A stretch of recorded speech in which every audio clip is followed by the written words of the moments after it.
So I've got the Bass 6 on my little workstation over here. I'm going to take that bridge out and replace it with the Staytrem one.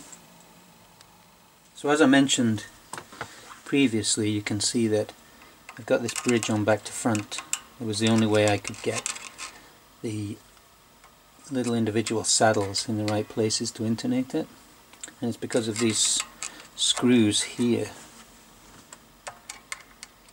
on Jazzmaster bridges.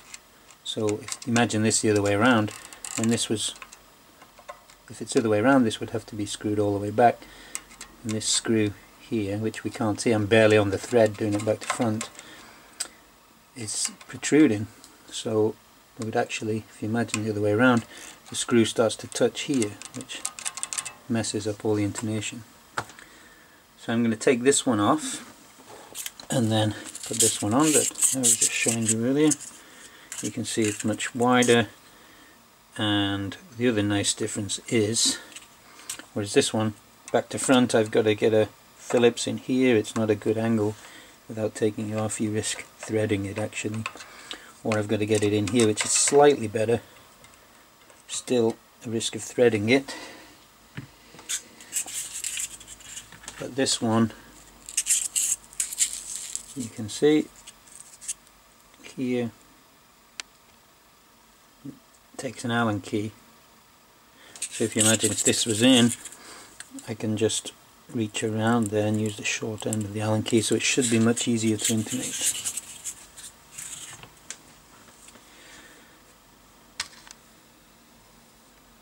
So all I really need to do here is, I know I can get this one off if I just slacken the strings, so I'm going to try and do that. Hopefully I can get the new one on. Before I do that, I'm going to measure the action, because as I said, I've already set this one up, and although I don't like the bridge, it's playing pretty well, it's not buzzing, so I think I'll measure the action and make some notes first. So to measure it, I'm going to use a little gauge here, but one of the things to remember is I don't want to measure it like this, lying down, because the strings are, I guess, relaxing to some degree, but also because my neck's up, there may be more bow in this than I want. So what I actually need to do, if I can just move the camera a little bit,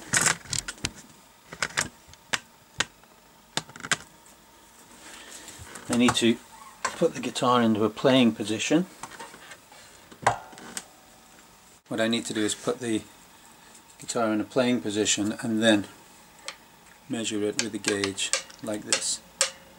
So I'm just going to do that and make some notes before I take this bridge off. Okay, so I'm going to try and slacken these strings off and grab this now, as I've taken the measurements that I want for the strings. And well, yeah, I'll try and do that now. Let's hope it all comes out okay.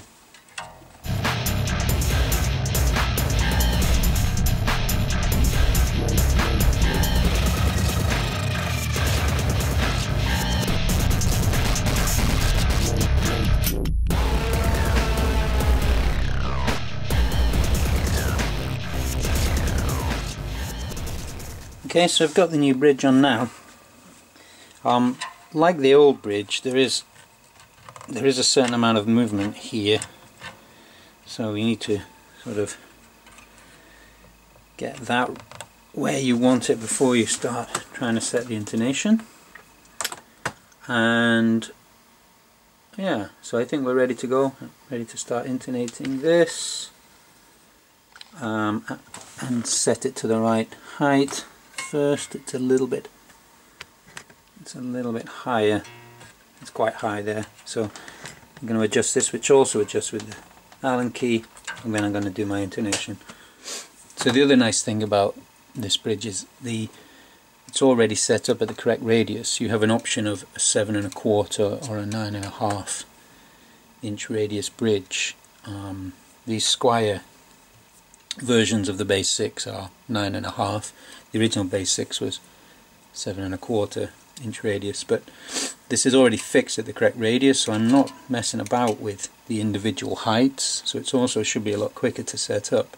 Whereas before, on this old bridge, I'd have to you see, get the strings, you know, you have height adjustable here with these, but then, you know, you set the radius with these Allen keys here, raising and lowering them, and then you find out that you've not got enough play, so you have to go back here and adjust these or whatever, or these screws come out too far, and it was just a pain in the ass, to be perfectly honest. So I'm hoping this one is a lot nicer. So I'll get in the right ballpark. Okay, so I got the action more or less where I want it now, so I just need to take the Allen key and adjust the intonation.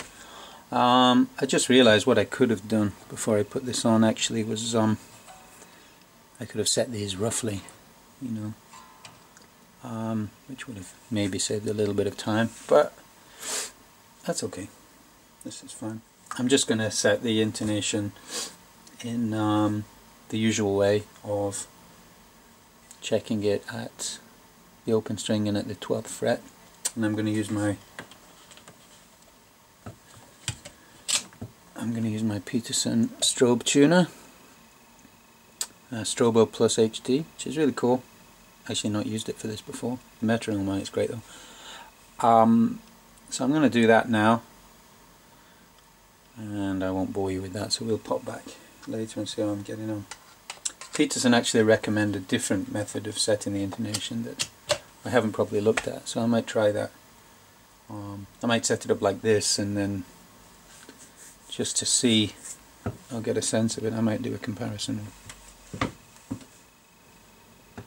Actually, once you've got the Allen key in like that way around, it's actually really easy, so I'm not going to bother flipping the string to one side, which I needed to do with the old bridge.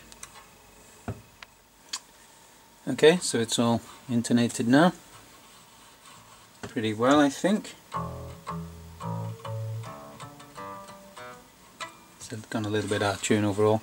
Just don't forget, these are a floating trem, so but each string has been intonated correctly. So let's give it a try out. So it's all set up now with the new bridge on. We can give it a try out. The sort of previous part of the video when I was trying it out, there was a lot of rattling. That wasn't from the bass or from the amplifier. It's just I don't actually often use amps in this room. I normally do them downstairs, so something was doing a nasty rattling. I'm not sure what, but let's try it out and check the intonation. I might need to go back and tweak it again, I think, but let's see.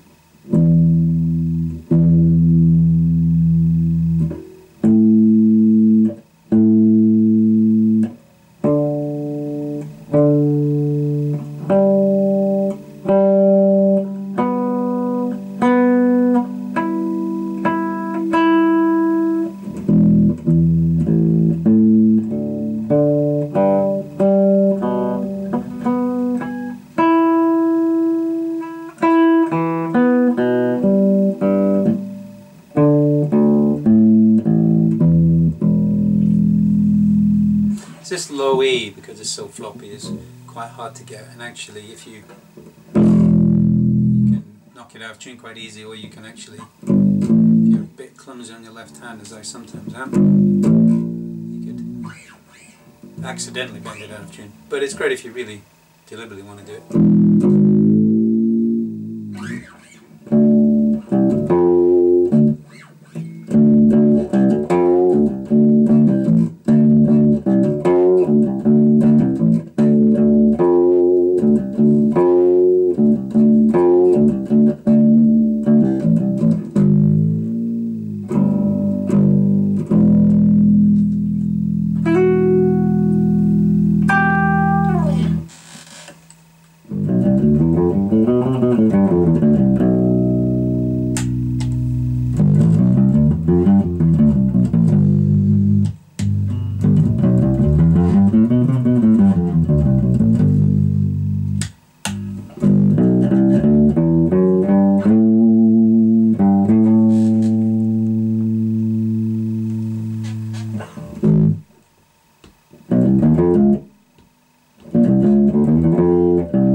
playing.